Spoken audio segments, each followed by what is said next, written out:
দেড় দশকের বেশি সময় ধরে জেঁকে বসা স্বৈরাচার পতনে দেবদূত হয়ে নেমেছিলেন একদল শিক্ষার্থী, যাদের ছিল না তেমন কোনো রাজনৈতিক পরিচয়। তবুও তাদের ডাকে ঝাঁকে ঝাঁকে রাজপথে নামে মুক্তিকামী মানুষ।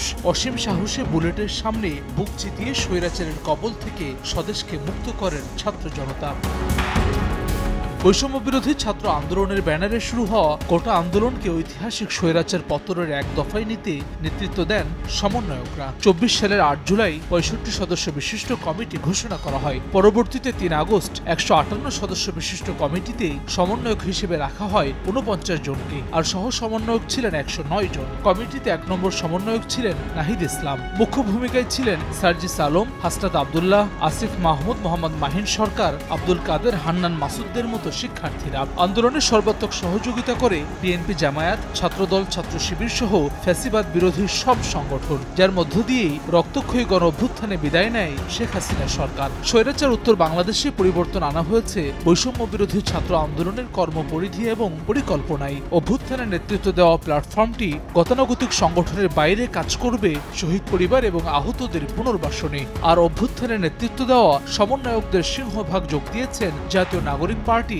এনসিপিতে। প্রাণ সসের মাখামাখি টেস্ট নুডলসকে করে তোলে আরো ইয়ামি, আরো জোস। প্রাণ সস, সসের বস। নতুন বাংলাদেশে গণ অভ্যুত্থানের ক্রেডিট নিয়ে বিভিন্ন সময় মুখোমুখি দেখা গেছে অভ্যুত্থানের পক্ষের বিভিন্ন গোষ্ঠীকে।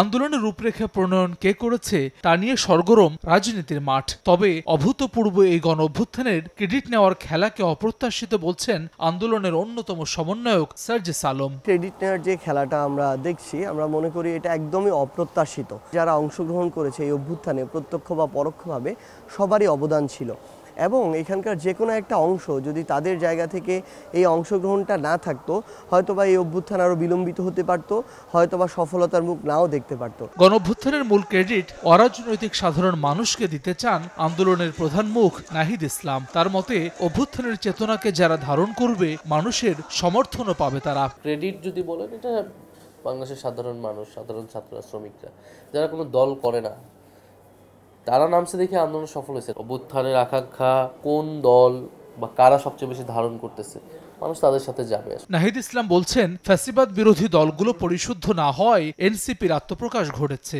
যার লক্ষ্য বৈষম্যহীন বাংলাদেশ। আমরা তো আসলে রাজনৈতিক দল করতে চাইনি। ফ্যাসিবাদ বিরোধী দলগুলো নিজেদেরকে শুধরে, কারণ তাদেরও ইতিহাস আছে, অতীত আছে, তাদেরকেও পরিশুদ্ধ হয়ে আসতে হবে। তো সেটা তারা হয়ে আসে নাই, এর ফলে আমাদের একটা নতুন দল করার লাগছে।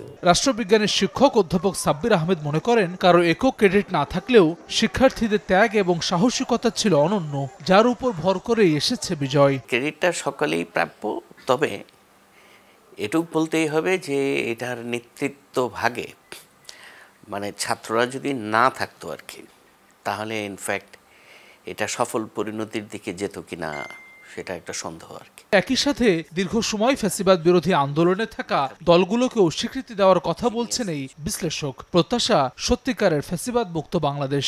কর্তৃত্ববাদ বিরোধী যে আন্দোলন, সেই আন্দোলন। হাসান ওয়ালি, সময় সংবাদ, ঢাকা।